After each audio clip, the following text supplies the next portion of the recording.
आज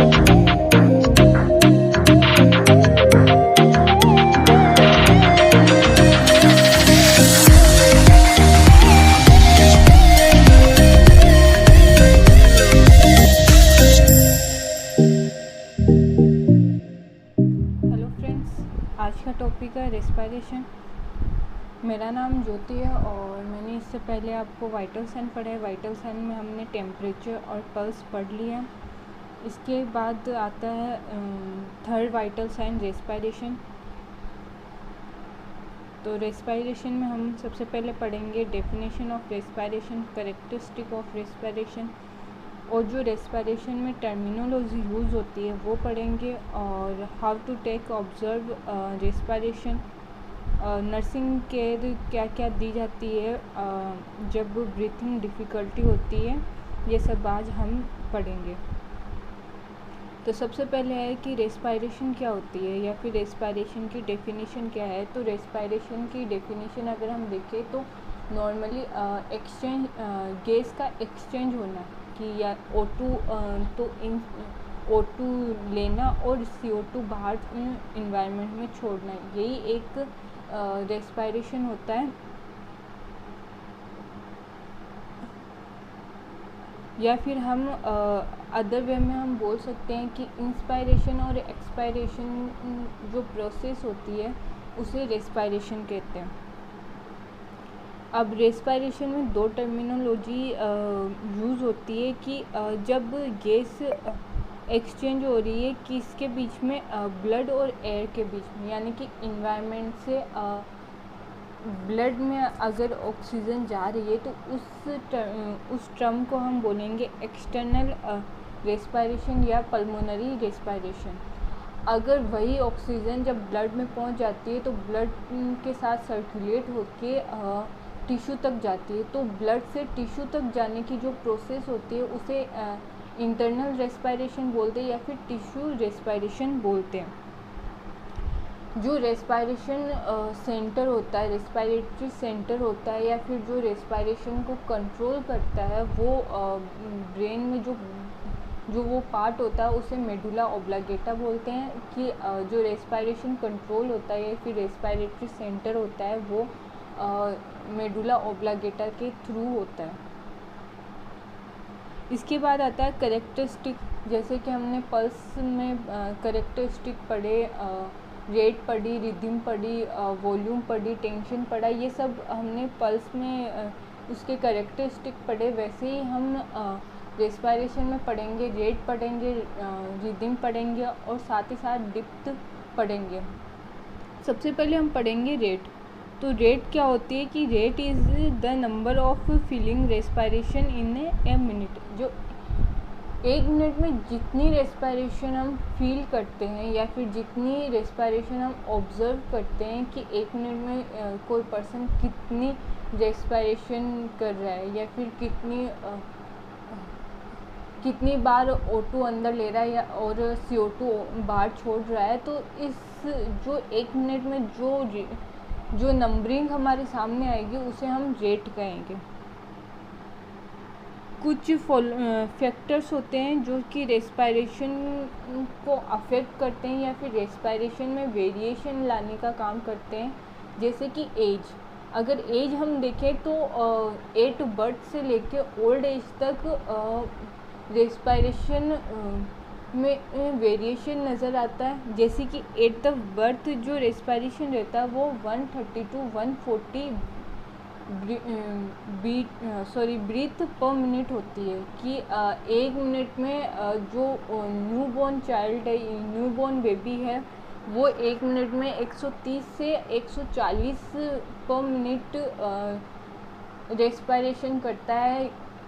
और उसके बाद हम देखेंगे एक फर्स्ट ईयर या फिर 1 साल का जो बच्चा होता है वो 26 से 30 ब्रीथ पर मिनट रेस्पिरेशन करता है। मतलब 26 से 30 बार वो O2 अंदर लेता है और CO2 बाहर छोड़ता है। फिर आता है सेकेंड ईयर या 2 साल का जो बच्चा होता है वो 20 से 26 ब्रीथ पर मिनट होता है। और उसके बाद होता है एडोलेसेंट ये हम नॉर्मल रेंज देख सकते हैं एडोलेसेंट या एडल्ट, जिनकी नॉर्मल रेंज होती है 16 से 20। और इसके बाद आता है ओल्ड एज। तो ओल्ड एज में जो होता है वो होता है 10। मतलब कुछ लोगों में ये नॉर्मल भी हो सकती है, कुछ ओल्ड एज में ये नॉर्मल भी हो सकते हैं, लेकिन बहुत से जो ओल्ड एज पर्सन होते हैं उनमें रेस्पिरेशन की जो रेट देखी जाती है वो 10 के आसपास देखी जाती है। फिर इसके बाद आता है सेक्स। तो सेक्स या फिर हम बोल सकते हैं कि जेंडर, तो फीमेल में स्लाइटली अप होती है रेस्पिरेशन, मतलब ज़्यादा होती है देन द मेल्स। फीमेल्स में ज़्यादा होती है then the mails.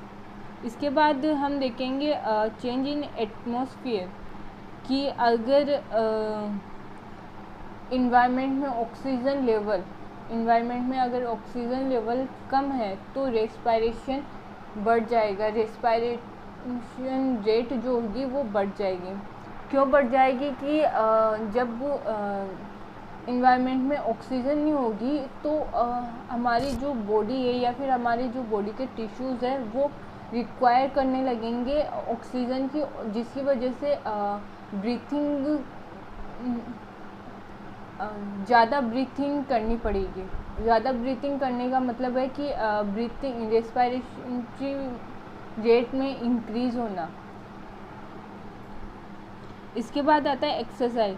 During exercise the rate and depth of respiration are increase, कि एक्सरसाइज करेंगे हम, हेवी एक्सरसाइज करेंगे तो हमारी रेस्पिरेशन रेट बढ़ जाएगी। वही बात आ गई कि जब हम एक्सरसाइज करेंगे तो हमारी टिश्यूज़ को ऑक्सीजन की ज़्यादा ज़रूरत होगी, और ज़्यादा ज़रूरत जो टिश्यूज़ की ऑक्सीजन डिमांड है, रिक्वायरमेंट है, वो पूरी करने के लिए रेस्पिरेशन रेट इंक्रीज़ करनी पड़ेगी। उसके बाद आता है temperature. If the body temperature is the rise and metabolic rate is increase, so respiratory या फिर respiration rate is also increase. अगर टेम्परेचर इंक्रीज़ होगा तो टेम्परेचर इंक्रीज़ होने पर मेटाबॉलिज्म जो एक्टिविटी होती है बॉडी में वो इंक्रीज़ होती है। अगर वो इंक्रीज़ होगी तो रेस्पिरेटरी रेट भी इंक्रीज़ होगी। उसके बाद है सम डिजीज़ कंडीशन। कुछ डिजीज़ कंडीशन ऐसी होती है जहाँ पे रेस्पिरेशन रेट इंक्रीज़ हो जाती है, जैसे कि कुछ ब्रेन डिजीज़ में मोस्टली रेस्पिरेशन इंक्रीज़ होती है या फिर काफ़ी डिक्रीज़ हो जाती है या फिर डिफ़िकल्टी होने लगती है रेस्पिरेशन में। इसके बाद आता है ड्रग्स जो होती है वो कुछ जैसे कि स्टिमुलेंट होते हैं ड्रग्स में, जिनकी वजह से रेस्पिरेटरी अफेक्ट होती है या फिर रेस्पिरेशन में चेंजेस देखने को मिलते हैं, जैसे कैफीन है, एट्रोपिन है, एमोनिया है। ये सब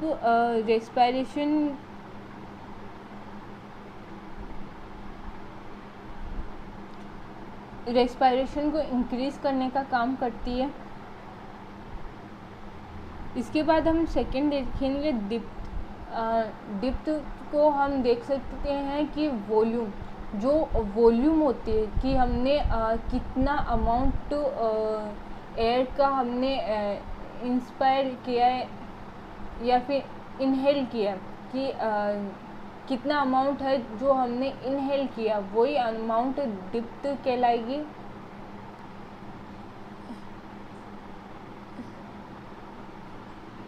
इनहेल और एक्सेल अमाउंट जो होता है वही अमाउंट डिप्थ कहलाते हैं। इसका जो नॉर्मल अमाउंट होता है वो 500 ml होता है या 500 cc होता है। ये एक यूनिट है, ml भी हो सकती है, cc भी हो सकती है। इसके बाद देखेंगे हम रिदम। अगर नॉर्मल रेस्पिरेशन है तो नॉर्मल रिदम देखेंगे। अगर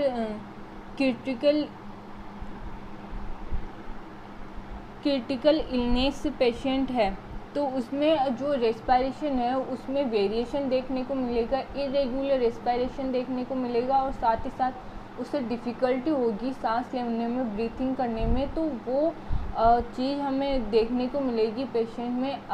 एरिथमिया की कंडीशन देखने को मिलेगी। जो रेस्पिरेशन कंटिन्यू होती है वो रेस्पिरेशन कंटिन्यू नहीं हो पाएगी अगर पेशेंट क्रिटिकल इलनेस की कंडीशन में है तो। इसके बाद में कुछ टर्मिनोलॉजी जो ही रेस्पिरेशन में यूज़ की जाती है, जैसे कि ट्रेकीपीनिया या फिर ब्रेडीपीनिया। तो ट्रेकीपीनिया का मतलब होता है कि नॉर्मल रेस्पिरेशन से ज़्यादा हो जाना रेस्पिरेशन रेट, उसे ट्रेकीपीनिया कहते हैं। ब्रेडीपीनिया का मतलब होता है कि कम हो जाना, कि नॉर्मल है जैसे कि एडल्ट में 60 होता है, तो अगर उससे कम है 10 ब्रीथ पर मिनट से कम है तो उसका मतलब है उसे ब्रेडीपीनिया है। फिर आता है एपीनिया। इसका मतलब होता है कि जो ब्रीथिंग होती है वो टोटली क्लोज हो जाती है, कि बिल्कुल भी सांस नहीं आ पाती है। इस कंडीशन में पेशेंट की डेथ होने के चांसेस होते हैं। फिर आता है हाइपर एपीनिया। तो it is increase in the death of the respiration. इसका मतलब भी ये होता है कि रेस्पिरेशन क्लोज हो जाती है और ये जो डेथ कंडीशन है उसके चांसेस बढ़ा देता है।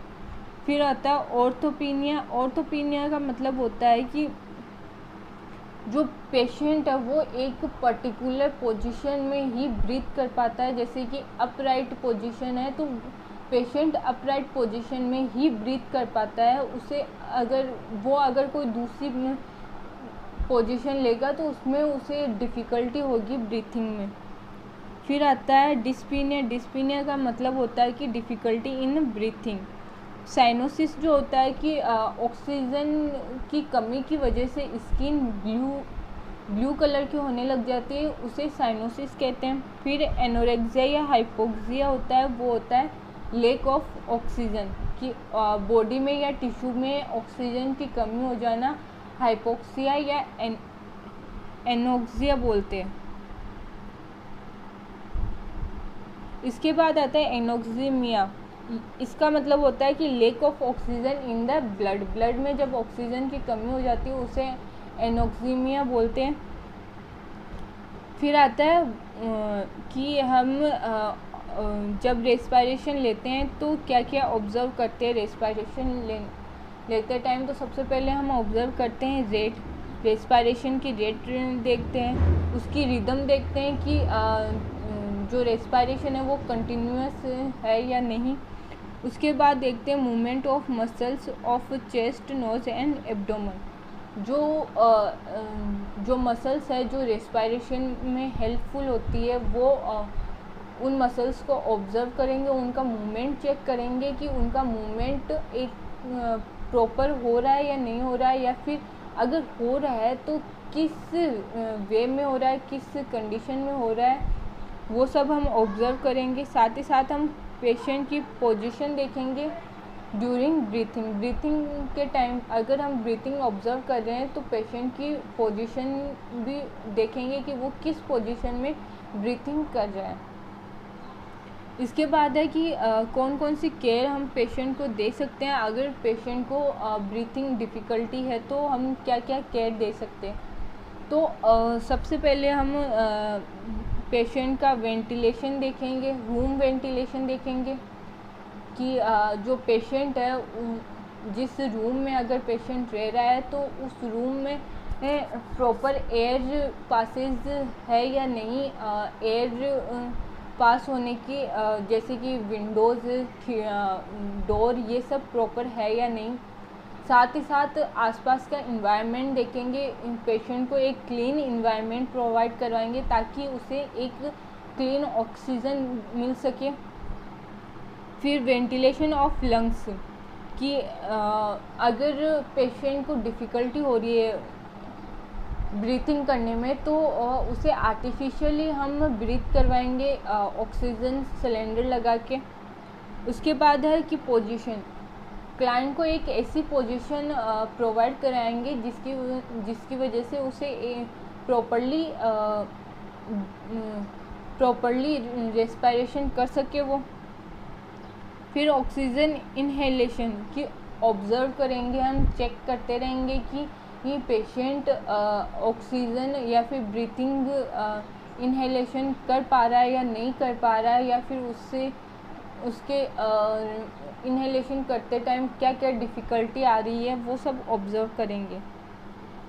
फिर हम नर्सिंग केयर में देखेंगे कि नर्स की रिस्पॉन्सिबिलिटी बनती है कि अगर पेशेंट रेस्पिरेशन कर रहा है तो उसका एयर पासेज जो है, एयर वे जो है वो क्लीन रहे, उसमें कोई ऑब्स्ट्रक्शन ना आए या फिर उसमें किसी तरह का कोई रुकावट ना हो, ताकि पेशेंट को ब्रीथिंग डिफ़िकल्टी ना हो। इसके बाद हम देखेंगे ब्रीथिंग एंड कफिंग एक्सरसाइज, कि पेशेंट को एक्सरसाइज करवाएंगे ब्रीथिंग की और कफिंग की। फिर आता है पोस्चर ड्रेनेज देखेंगे, और जो न्यूट्रिशन है, न्यूट्रिशन का भी प्रॉपर ध्यान रखेंगे कि पेशेंट को किस टाइप का न्यूट्रिशन या किस टाइप की डाइट देनी चाहिए। और फिर आता है कि साइकोलॉजिकल सपोर्ट, पेशेंट को साइकोलॉजिकल सपोर्ट देने की बहुत ज़रूरत होती है कि अगर कोई पेशेंट इल है तो उसे मेंटली प्रिपेयर किया जाता है, ताकि वो खुद से कोशिश करे हेल्दी होने के लिए, खुद से जो कोशिश करे, और साथ ही साथ वो पैनिक ना हो, इसके लिए साइकोलॉजिकल सपोर्ट दिया जाता है। आज का टॉपिक यहीं एंड होता है। Thank you friends. अगर आपको हमारी क्लासेस अच्छी लग रही है तो प्लीज़ सब्सक्राइब करें, चैनल को शेयर करें और लाइक करें। साथ ही साथ आपको यहाँ पे और भी सब्जेक्ट्स की क्लासेस मिल रही है और नोट्स भी मिलेंगे, और आपको जो कंपटीशन एग्ज़ाम होते हैं नर्सिंग के, उनके भी प्रीवियस क्वेश्चन यहाँ पे सॉल्व करवाए जाएंगे। तो